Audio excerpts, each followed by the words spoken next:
بيكم حلقة جديدة معانا في القناة. بما ان الحلقة اللي فاتت كانت صدى إدارة النادي الأهلي، وإدارة النادي الأهلي خدت بالها من اللي بيجرى من مسؤولين نادي الزمالك، ودي حاجة مفرحاني جدا إن في كان تواصل معايا بخصوص الشأن ده، بإن اللعيبة اللي أنا قلت عليها في الفريق إن هي رايحة نادي الزمالك. وده طبعا مش رأي الشخص، لأ، دي معلومات موثوقة 100% بدون أي فزلكة مني، ولا حد يقول لي اشرب من مية البحر، ولا حد بيقول لي انت بتشرب مية البطيخ، حد بيقول لي انت بتخرف. لا يا جماعة، انتوا مش واخدين بالكم اللي بيحصل جوه. اللي بيحصل جوه مش شرط اللي يبقى ظاهر لكم، لكن هو بيحصل فعليا.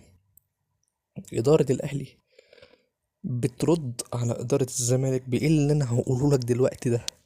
وخلي بالك من اللي أنا بقوله لك دلوقتي حالا ده، لأن ده هيبقى مربط الفرس. بص يا كبير، اسمعها مني بقى كده وخد مني المعلومة دي. النادي الأهلي حاليا، شوف انا بقول لك، موضوع زيزو خلاص انتهى وبقى في الزمالك الراجل خلاص، لكن احنا الاهلي حاليا بيعاوز 3 لعيبه، وسأل على 2. خدت بالك بقى، سأل على 2 والتالت في اجتماع عليه. طب مين هو الاول ومين هو التاني؟ بص يا غالي، الاهلي لما عرف ان الزمالك بيلف حوالين جراديشار، الراجل ده هيمضي خلاص، ومضى مع قفشه ومضى مع امام، فالراجل قال لك انا كمان رد 3، والرد هيبقى سريع والكلام ده كله. لكن خلينا نقول ان النادي الاهلي حاليا بيلف وبيدور على لاعبين في الزمالك، وهم صلاح الدين مصدق مدافع الزمالك، اللي هو حاليا الاهلي بيلف حوالين ان هو يجيب قيمة الشرط الجزائي عشان يدفعه لنادي الزمالك عشان الراجل يجي الاهلي. ما هو خلاص اشرف داري ماشي خلاص من النادي الاهلي، ومش هيكمل كاس العالم مع النادي الاهلي خلاص. يعني الدنيا متأزمة، الراجل مش مقدم مستوى كويس، الراجل كل يومين متصاب، الراجل كل يومين بيعمل بلاوي دفاعية مش كويس خالص، لا بيسجل ولا بيدافع ولا بيعمل أي حاجة. الراجل لأ، موجود وبياخد عقد بالدولار وخلاص. لكن النادي الأهلي قال لك لأ، أنا مش عايز الراجل ده، أنا عايز صلاح الدين مصدق لاعب نادي الزمالك عشان أدفع له شرط الجزاء ويبقى معايا في كأس العالم. صلاح الدين مصدق لاعب كويس وممتاز ومهاري، وإدارة الأهلي هتسعى على الموضوع ده إن هم يجيبوه، لأن هو راجل بروفيشنال، هو راجل شيك في اللعب بتاعه، راجل حريف بيطلب الكرة بشكل كويس، قاضي الكرة بشكل كويس. يعتبر أحسن صفقة دفاعية دخلت نادي الزمالك في خلال ال10 سنين اللي فاتت، بخلاف الونش وحمزة المسلوسي، إن هو برضه كان راجل مدافع كويس جدا قبل الإصابة بتاعته. أنا كمان نقول من اللاعب التاني هو حسام عبد المجيد.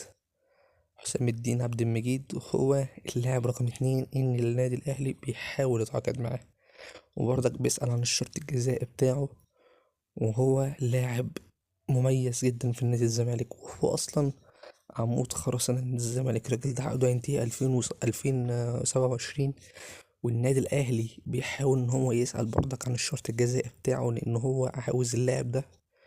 فما أعتقدش إن حسام عبد المجيد ممكن يروح الأهلي، لأن الراجل ده زملكاوي صرف، زملكاوي صرف. والأهلي خلاص مخلص مع محمد السيد نص الملعب، راجل بيماطل قال لك عايز اعترف، لكن هو في الاخر راح الاهلي عشان يلعب مع كاس العالم للانديه. وده حق مشروع، وكده كده محدش اصلا زعلان على محمد السيد، لان هو ما قدمش حاجه يعني تذكر، زي مثلا بن شرقي ولا امام عاشور ولا زيزو ولا فتوح، ما قدمش حاجه لغايه دلوقتي. الراجل بيجي يلعب الماتش ويتكل على الله بيروح. كان اقول لك لاعب رقم 3 اللي النادي الاهلي بيحرجم عليه، وهو احمد الجفالي. احمد الجفالي هو لاعب الزمالك، ان النادي الاهلي بيلف حواليه عشان يجيبه.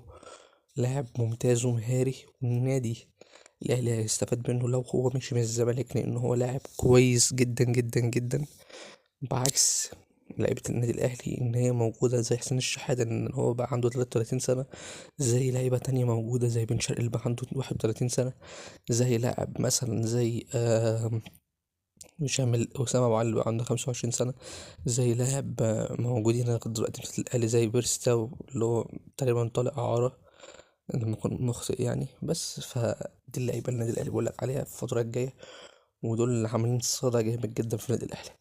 تفتكر مين اللعيبه اللي ممكن تيجي من النادي الاهلي بعد كده؟ السلام عليكم.